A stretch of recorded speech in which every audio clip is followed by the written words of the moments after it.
Hi there, and welcome to Talking True. If you've been watching any of the episodes, you know that I love having conversations with people who've gone through near death experiences, transformational events, and just events where they're waking up to the truth of who they are. And today's no exception. I have with me someone who has gone through his own awakening event. He's currently in India and he's writing a spiritual memoir, a story of his awakening process. And I'm delighted to have him join me. Jonathan Van Valin, welcome to Talking True. Thank you so much, Julie. I'm delighted to be here with you today. So, do you want to maybe just start with your whole seeking journey, in a pithy way? Sure. I wasn't a seeker. That was the baseline starting point. I was trying to figure out how to do life as a young person and a 20 something and things like that, and finding that difficult enough. Um, I had no background in any way whatsoever in terms of culture or upbringing or anything of the sort that had anything at all to do with what you might call alternative spirituality or awakening or anything like it. And really very little of conventional religiosity either. It was just sort of a very ordinary public school, cul-de-sac, middle class upbringing and education and experience. And so it was not until finding out that trying to figure out how to do life uh, involved more than I thought. To continue to look at it and begin to ask questions more and more like, why do we do this? What do we do it this way for? What's really important here? What's going on here? What's the real deal anyways? There were a couple of early experiences, but one of the more pivotal turning points was the near-death experience. But even that, despite having gotten a lot of what you might call the most press, that one's got a lot of attention, but by no means was it the most pivotal experience. Actually, it was a substantial signpost pointing me in that non-dual and awakening direction in a way that I'm not sure anything else could have. So, do And you want to? Can I just stop you there? Do you want to just detail that a little bit for those who might be interested sure. in near death stories and what that looked like? The basic parameters were that I had gone through a surgery. I'm 29 years old, and uh, I had a surgery on my throat for a sleep apnea issue that was just sort of a genetic quirk. And the surgery went fine. I'm in the hospital for 4 days. I'm released from the hospital clearly too early, um, and released into the care of my father.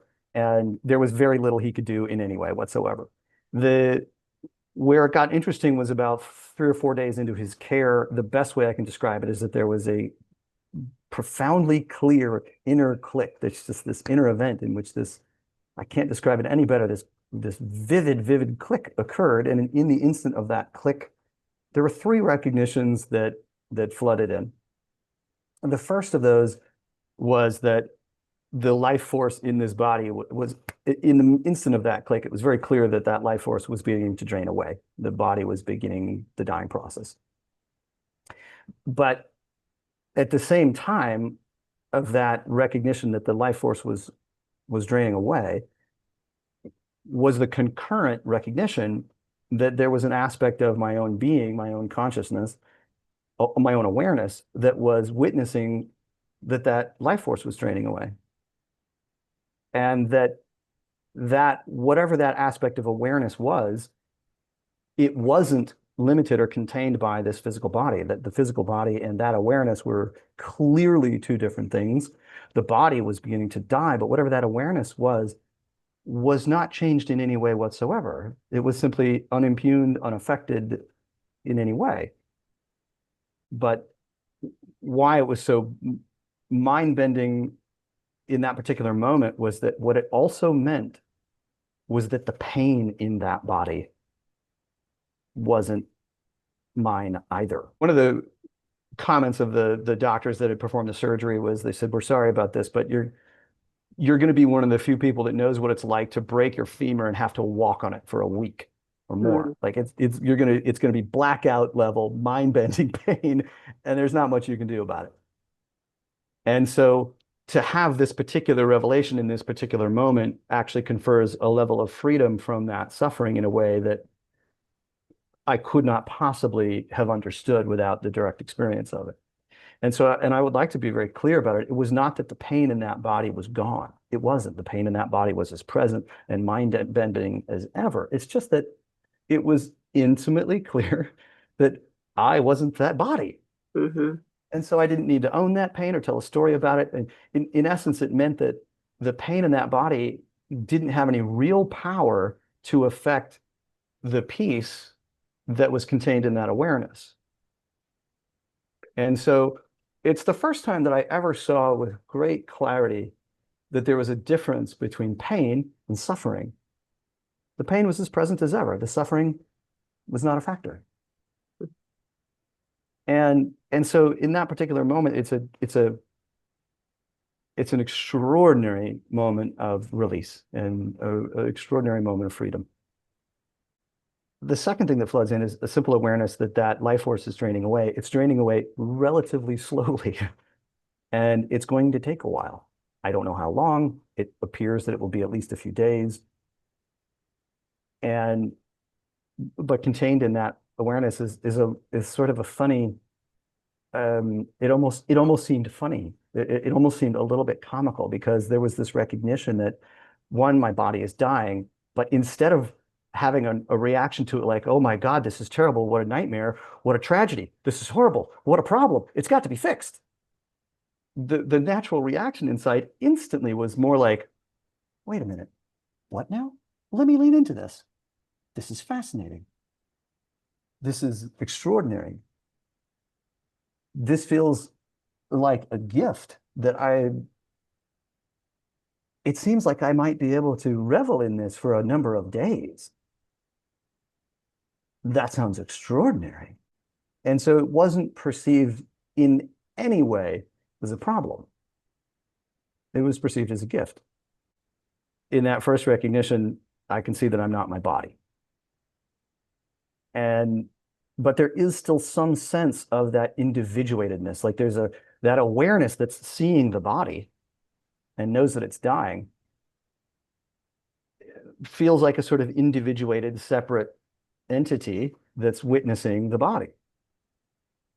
And in this third moment of recognition, what's becomes clear is that even that individuated sense, non-corporeal, but individuated sense, is beginning to dissolve.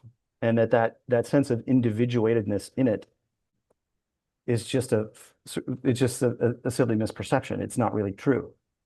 And so that individuatedness just has the sense that as every molecule of life force drains away, there is this growing sense that that individuatedness is dissolving into what begins to be difficult to put into words, but is this overwhelming, all-encompassing allness. It is essentially losing its individuality. Mm-hmm. And what I would always wish to sort of underline about that, to stress about that, is that while I can only describe it as losing its sense of individuality, that's dissolving in favor of what is all-encompassing. And if something is in fact all-encompassing and completely whole, it's not missing anything. And so it's to describe that transition using terms like loss can be a little tricky because the experience of it is that nothing is being lost. In fact, overwhelming allness and wholeness is what's being revealed, in which there cannot be any sense of loss whatsoever. And all of that floods in the moment of this click. That's basically how I spend the next 48 hours. I am in my parents' home out in the countryside and into the night. If you've been in mind-bending pain, it's difficult to sleep. So at some point I thought, gosh, maybe I'll sleep. That sounds great. That's probably good. That's good for me, surely. And throughout the night, I would wake up continually, but I did sleep for the first time in days and days. I was able to sleep, and every time I woke up, I'd check in. Am I still dying? Yes, yes, I am. I can feel that life force is draining away. That mercury is dropping and it's dropping faster. It's going lower. I can feel my body physically beginning to kind of labor and to slow down and to like I'm dying and it's speeding up. And the following morning, I during that morning, this thought arises. It was unexpected. It was that notion of going through the threshold, going crossing over to the other side, crossing that threshold. And it's clear to me that it's a simple choice and it's my choice. I can choose to step through the doorway. I can choose to stay here. This thought arose that said, well, I'm just not sure it's time. I think I have things to do here first. And that idea was just persistent enough. And it had this feeling, this funny feeling of, you know, how can I even say it? Karmic rightness. It had a quality to it that I couldn't even put my finger on. It just seemed like, yeah, I think that's true. I'm not even sure I like it, but I think I have to go with it because it's just the truth. Much later that day in the afternoon, there's some point my father comes in the room again, and as he has been periodically, but this time it changes the whole game, and he looks at me funny, and he squints his eyes, and he looks carefully, and he says, "I think something's not right, Jonathan. I think we're going to load up the car. We're going to go head back over to the hospital. It's a 2 hour drive." And because of the fact that this inflection point had come, and I had sort of made this choice, like, I think I'm going to stay. And so when he said it, I thought, well, I guess there we go. All right, we'll go back to the hospital. I'll stay. Eventually, we go back to the same hospital that conducted the surgery. They take me in, immediately determine I am in fact dying. And I'm dying for the dumbest reason in all of medical science. I'm dying from dehydration. Oh, wow. That's why my body is shutting down. And it's obviously a very easy fix as well. And Mhm. so they poke me with an IV bag with saline solution. And the minute that needle is connected to my arm, I feel all of these processes reverse. I can feel that merging with the infinite begin to reverse. I feel that life force immediately begin to flow back in. And I immediately am in, clear recognition that I am heading in the opposite direction of that threshold, of that doorway, and of everything that that doorway represents. I am going to be putting my feet back on the ground here, as mad and chaotic as this place sometimes is. But that is met with an internal response that is content just because that choice had been made. And so that reversal is experienced as just sort of a natural outcome of the choices that have been made. And in that way, it's a happy outcome. And And obviously the imprint of all of that, right, created this, I would imagine, this change, this pivotal change that has kind of led you on ever since. well, it was a very wonky road. My own physical healing and recovery sped up radically, which was nice because it meant pain levels in that body came down, among many other benefits. I was at the farmhouse for 3 weeks before going back to my own apartment, going back to my job, going back to regular life. And so there was this 3 week period of limbo in a sense. But 3 weeks later, I'm back in the full rush of regular adult life. And the fact is that I found that so confounding because it the framework of ordinary life is so radically different than the one I had spent some time in there that I found that difference, that gap, difficult to bridge. Can I just stop you there because Sure. I think what you've just articulated is really absolutely 100% on point for anybody who has had either a near death experience or a spiritually transformative Mhm. experience. The kind of the knock on effects after that event is Mhm. always very difficult to navigate and transition back into, because your whole experience of life and Mhm. what that means for you has been kind of blown out of the water. And then you're trying to almost, I always felt like I was trying to fit back into some kind of box, Yes. keeping Very with much. the worldview and what was expected of me. So Hmm. I was trying to kind of move through time with the Hmm. recognition that who I was is timeless, or who I am Hmm. is timeless. And I found that, and then also often trying to find community, even if it was only one person, All to right. be able to have these conversations with, so that you didn't feel so kind of alienated. I mean, I'm sure that was true for Yeah. you, right? Because I think this is a common issue. Well, you're absolutely right. It was, and as a you know young 20 something dude, do I have friends that can relate to this? Oh my heavens, no. And so you know, as a young man, what did I do? I did what lots of young men do. I buried it completely. Mm. What unfolded then is that what it turned me into was a spiritual seeker. So it may have been buried, but there's no way I could forget it. Yes, yes. So a seed was sown, really, right? Yes, yes. And so over the next 11 years or so, then unfolds a whole nother chapter in the journey in which I'm sort of forced back in touch with that experience and having to reconcile with it over and over. Sometimes that has to do with other experiences around the subject of death and dying, with friends, friend dying from cancer, family members dying, things like that. I have to contend with my own awareness, my own experience of that. But there also were just a whole range of other, what are often these days called transformative spiritual experiences too, that forced me back in touch, not only with that near-death experience, but a handful of experiences from even earlier as a teenager and a child and uh, and things like that. That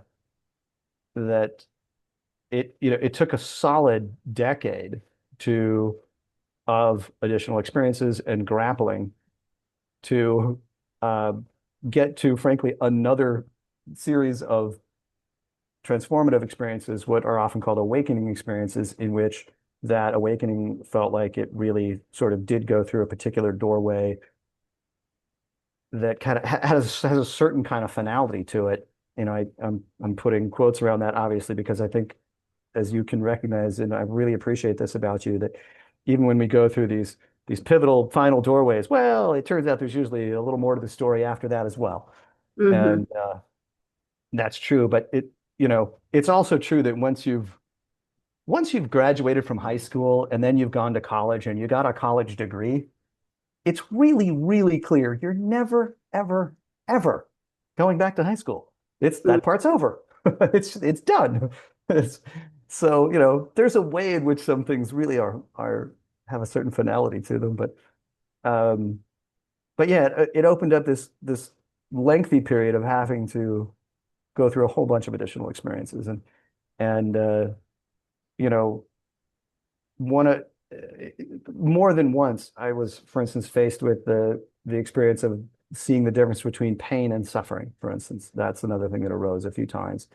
Um, what was really, really at the heart, and I'm saying this in part just to make it a teaser, I suppose, because it's a subject I think we could probably discuss a lot.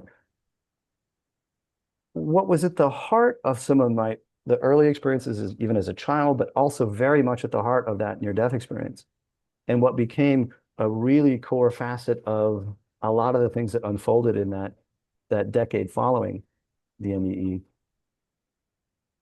was being put in touch internally with this experience in which, when I would turn inward and look inside, I there was this awareness that if I looked for to where exactly that sense of self resided, I I just I couldn't find it. Hmm. And I that was something that arose and I returned to thousands and thousands of times over that decade. And it's one of those things that's very strange to try to put into words in certain circumstances, and certainly sometimes with a particular crowd of people. But to say that that sense of self inside, every time I looked, it would reveal itself to be ephemeral, that it didn't seem to have any real existence at all. So can I just stop you there and shine some light on what you're just saying, just for the benefit of viewers, because there can be some confusion Mm. Around when you said that you couldn't find a sense of self. I would say the personal identification with the story is the way I would put it, right? This sense of being a person, and almost like this little person inside who's orchestrating everything. Yep, That is that's what you're speaking to, I'm assuming, yeah? it is. Yeah, I just wanted to kind of clarify that for the sake of viewers, because there can be some confusion, especially when we use the term self, because right. you know, we can talk about the small self with a small s and the, bigger Yeah, self with, but all of that again which, is we're trying to yeah. use language to really point to the truth of who we are, which is beyond the stories, is the way I would put it. And Yeah. yes, so that clear seeing is irrevocable. I mean, I've shared my story around that too. I was a seeker for, gosh, close to 30 years. And then, really trying hard. And, what happens with this whole seeking journey is that the ego takes control, hmm kind of drives this Yep. kind of determined effort to attain something, hmm with this sort of transactional energy. Well, if I do this, I'll get this. If I, hmm extend my meditation, then I'll attain this. So there's the Yeah, kind of there's a egoic hook around the whole very much. spiritual seeking identity. And really that, and it has its uses. I'm not devaluing that. Yes, it It does. does have its Especially uses. it does in this world. Sure. hmm So, but at a certain point, there was a recognition, oh my God, seeking is an obstacle. It's the obstacle, the big obstacle. And, with that recognition, there was this falling away, and there was that was the point of recognition in terms of this story here, that there was the, the kind of idea, the identification with being a spiritual seeker hmm wasn't real. I kind of hitched my wagon to it, thinking it would take me hmm somewhere. The idea of Yeah. me, and of course, all of that is illusory, and it really doesn't. And as amazing as the story can be, and especially if you're Yes. having spiritual experiences, it can be just hmm incredible, and you can have a story to tell and all of that. Yeah. But none of it is real. None of it's real. So I'm Mm. assuming that once that was seen and you hmm recognized that, it completely changed. It was a game changer. It always is.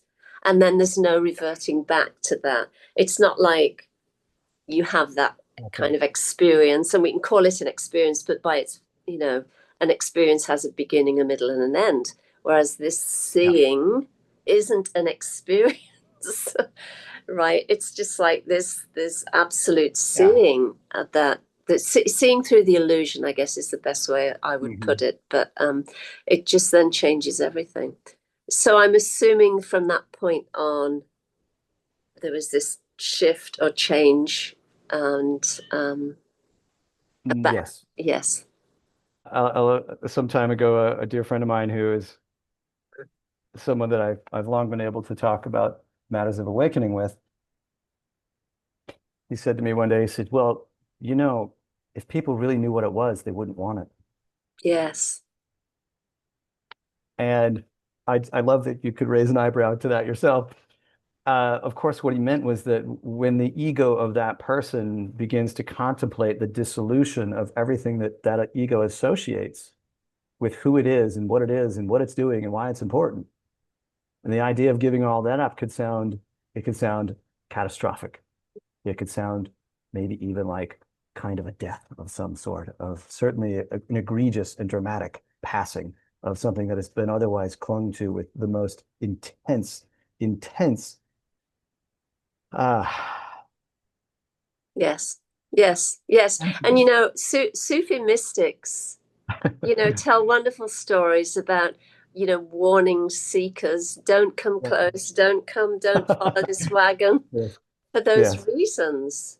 Because, Yeah. because, especially when there's an egoic identity with being a spiritual seeker, the Right. idea is that if you try long and hard enough, you'll be taken Right. to this pinnacle.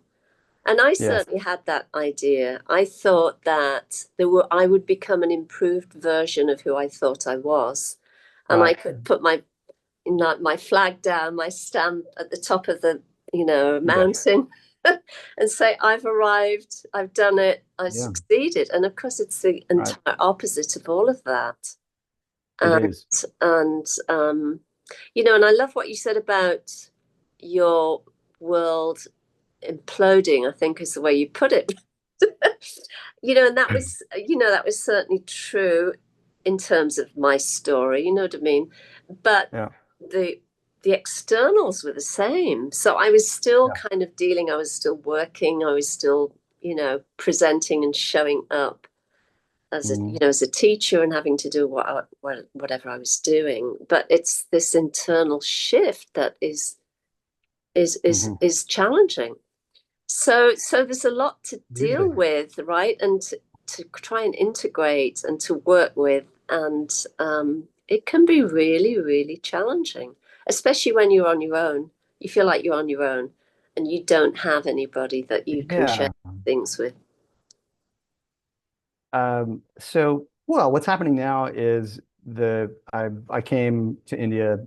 I came here to write. So I'm in the middle of writing a book, and it is the kind of book that I hope to platform that I can shed lots of light on many of these very topics, and I'll do that in a way that certainly shares my own stories, but uh, I'm going to do it in the format of that old trope of the wise teacher and conversation with a student, just because it's a format I seem to enjoy. So that's what I'm doing in India. It's a project that I've had knocking around in my head for a long time, but it's really only gotten really focused attention in the last few weeks. And so it is definitely at the beginning of that project. But that's what I'm doing in India. But other than that, I really spent the last good while. The notion of being a spiritual teacher is something that I've been exceptionally reluctant to engage much, but it is something that has come my way. And it's also something that, even in the face of that reluctance, has felt um, that it's when I really connect with that, my own sense of inner guidance or that inner prompt, it's a significant part of it that that there's ways in which it's uh, kind of like a little bird sitting on a wire, singing their song. They're singing their song because they're given to sing their song. That's what they're there to do. That's what they're for. That's what they're given to do. So that's what they do. And I have a bit of a sense about it like that, frankly, that I suppose if I had to go back to that moment as a 20 something, being faced with the threshold and going, well, I guess I'm going to stay here and do what I'm supposed to do. I don't even know what it is, but well, in these interim years, I guess that's become a bit more clear. And um, and so it's doing things like this today with you that seem most at purpose. And Yeah. it's in working with other people that are going through similar experiences that seems most at purpose. And in writing a book, and uh, I travel widely. I'm very fond of doing it. I've traveled all over the world at people's invitations to come sit with groups and do a talk and share some presence and things like that. And I just can't find any other reason for being here that seems to make as much sense. Hmm. And so I, I that's what I'm going to continue doing. And because literally nothing else seems like it makes any sense. If I'm going to be useful here at all, this seems like about the best way. Yes. Yes. And And I so, would say too, with respect to, teaching, Mhm. I've not yet come across any authentic spiritual teacher or even a guru, you know what I mean, who decided that's what they wanted to do. Mhm. Like having a goal. Mhm. It, I think for most people, there's almost like a reluctance. I mean, I certainly didn't, and I don't title myself as a spiritual teacher at all, quite honestly.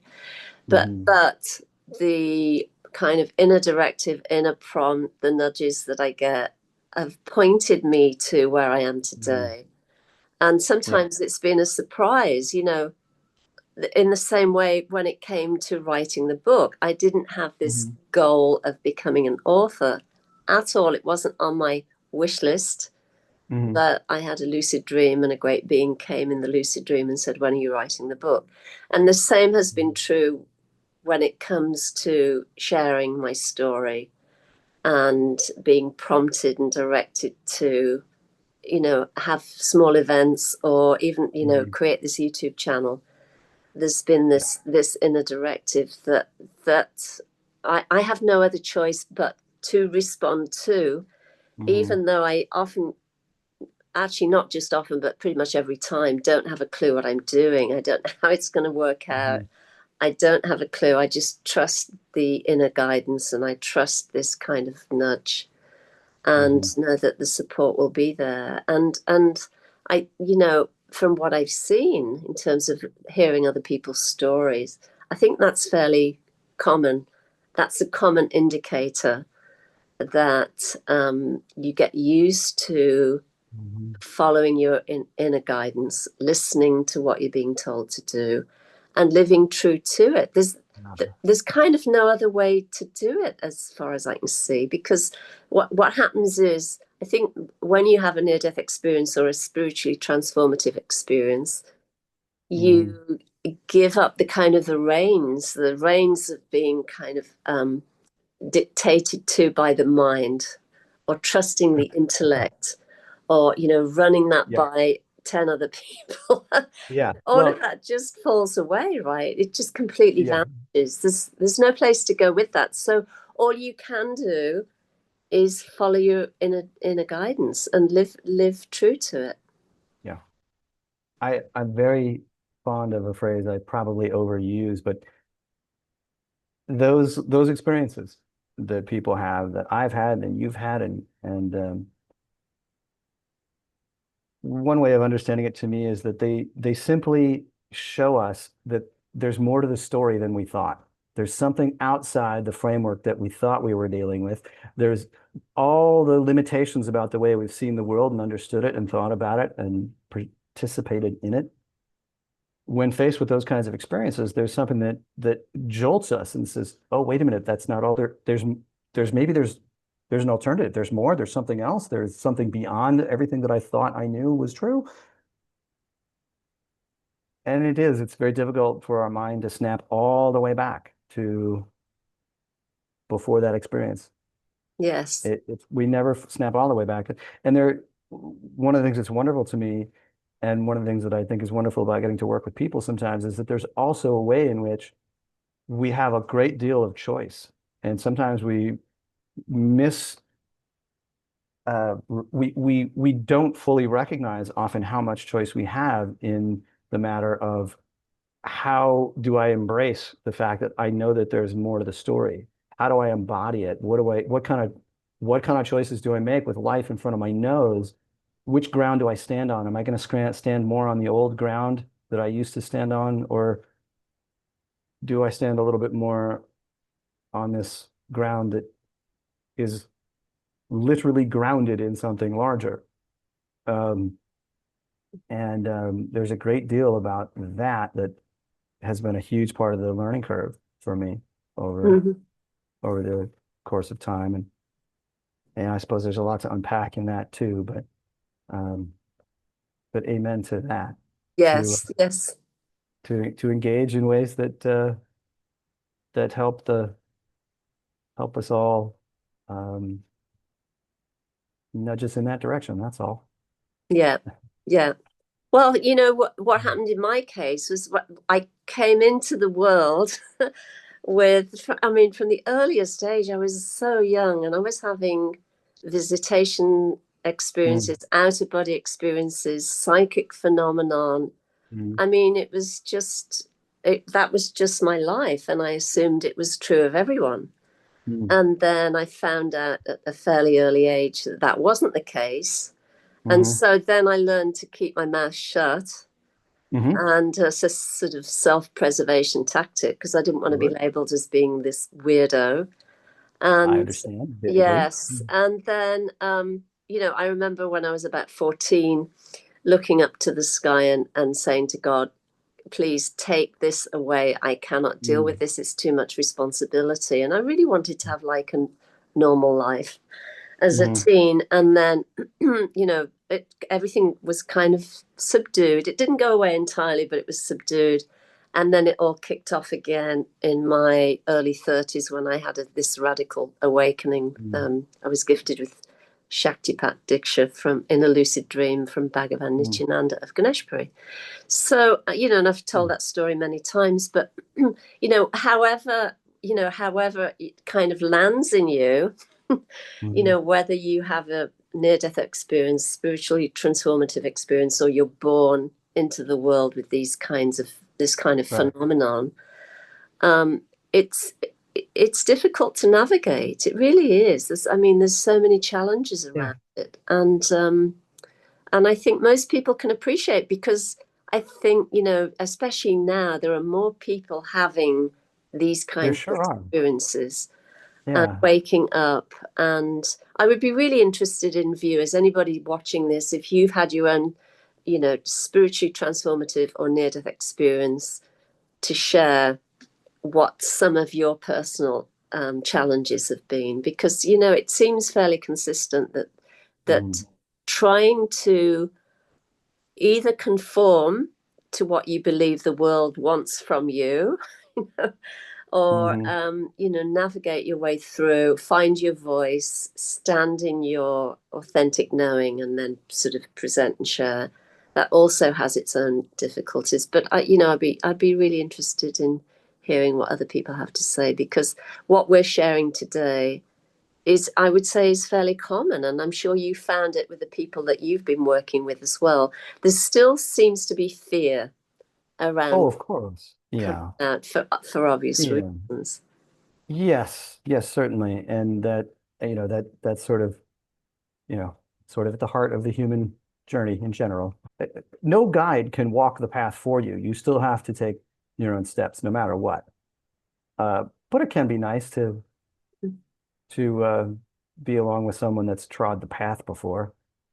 That can be quite supportive and helpful. I've certainly been down both of the roads that you described in terms of trying to navigate the world in like, how can I just want to be normal. Can I just, yeah, actually, I don't think that's going to work very well. I'm not going to, okay. How can I be not normal and slide under the radar? I'll just, Yes, uh, and then, maybe I'll just lay it all out there.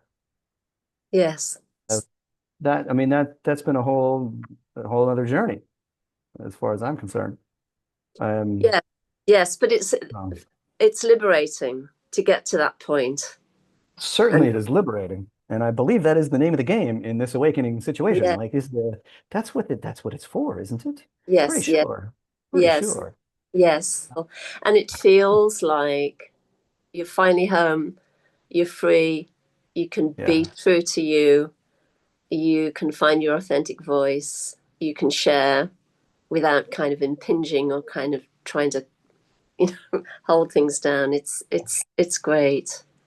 A story from Zen that I've always been fond of was that in Soto Zen, there was a particular presumption that when some student had an awakening experience, like a deep awakening, that they were going to be disallowed from teaching for 10 years and that they were going to have to live with their awakening for 10 years before they sat in front of the masters again, and they were going to have 10 years of life experience first. And in traditionally it had been deemed that that's about what it would take for that awakening to really settle in and to mature. But I can look at that awakening period quietly, not saying a single word to the whole world at all, and being extremely difficult to find and very reluctant. Yes. And um, yeah, 10 years later, yeah, it's about when when that began to change a little bit. That inner prompt for me became a bit more like, this is kind of the only thing you have to be doing here. So if you're not doing this, what are you even doing here? Like this is about it. So Yeah. you might as Yes. well listen. You might as well listen to that. And the one way I would describe one of the ways I could describe the entire journey would be in the simplest terms, it would be that it was the journey from it's a journey of listening ever greater to that inner prompt. Full Hmm. stop. That's it. Yes. Yes. Yes. And I mean, I totally concur with everything you've said because I had this radical awakening in 1989. I mean, that's years and years ago. And then I was told to just be quiet, do the inner work. I yeah. was journaling and all of those things, doing all the practices. And then it was in 2007. So Mm. that's a chunk of time from Yeah. 1989, 2007, Hmm. to write the book, first write the book. And then, you know, a Siddha master asked, Hmm. will you do the work? That's what she said. Will you do the work? You will Yeah. be, she said, you will be misunderstood and accused of many things. Yeah. And I just said, I knew what she meant. I just said yes. Hmm. And yes, so I would say that that's really accurate. There needs to be time to be able to process and integrate what has happened, Hmm. you know? I wouldn't say that 10 years is a hard and fast rule or anything like that, No. but it was certainly surprisingly prescient and consistent with my own experience. I Mm-hmm. could say it was with yours as well. And that period of uh well, especially at the outset for me, in the initial really sort of radical awakening phase right at the beginning, which for me happened to be 2011. And I I I never went back to regular life. In fact, what I did for the next year to year and a half was very odd. I walked away from life for one thing, and I barely spoke, which is a very strange way to be a grown-up in the Mm-hmm. modern world. Mm-hmm. But there was nothing in me that felt compelled. There was no, it's a funny thing to try to describe, but I'm dead certain that there are a few people listening that will be listening to this that can relate to that impulse. That when something extraordinarily still and quiet within them has sort of become front and center in a way, that stillness and that quietude can can infuse in them in a sort of way that that simply makes it seem like the only way. And eventually I just gave up completely on living a normal life, and I actually wandered the globe for 2 years and had a wonderful bunch of experiences. And it's a it's a long story, but uh, it's um, it's been a bit of an alternative road. And it would certainly be the kind of thing that challenged every idea I personally would have held in the past about what I would be doing, what I should be doing, what my life would look like, how it would relate to all the other stories in my general milieu in terms of family and friends and all of the rest of it. And I used the word imploded a little while back. There's lots of ways I could characterize that, but these are some of those ways. And it has never gone back to the way it was. It never will. And I'm utterly delighted by that. And even though those changes were at times, they were at times experienced as a little bit awkward, but there was also a an overarching piece at the center of them that Yes. that simply that simply made it okay. That was sort of the final answer as to whether it was reasonable to be doing what I was doing. Hmm. And it was if I was going to say yes to that piece that I knew, then this was all right and positive and peaceful and in every possible way the opposite, clinically or metaphorically, of what being crazy actually means. And so, Exactly. yeah, the outward appearance of things might have seemed a bit odd to many.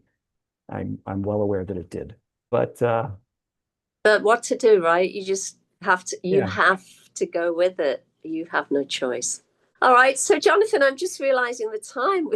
It's, this has it been goes really, by yes, this so has fast. been really, really great. I've really enjoyed this conversation, and I'm sure viewers will as well. But before we head off, would you like to just let viewers know where they can Oh, find sure. you and how they can connect with you? That would be great. Sure, absolutely. The easiest way to find me is the old website, which is assistthespirit.com.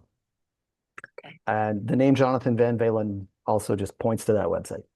Um, and you can write me an email. There's an ebook full of essays that I've written. There's videos, and you can come join me in a free Zoom gathering or come on a retreat in May. And there's lots of things. There's plenty of resources, and am, you know, so far I have a perfect track record of reaching back out to anyone that's reached me. Um, so I encourage Excellent. that anyone is welcome to this table.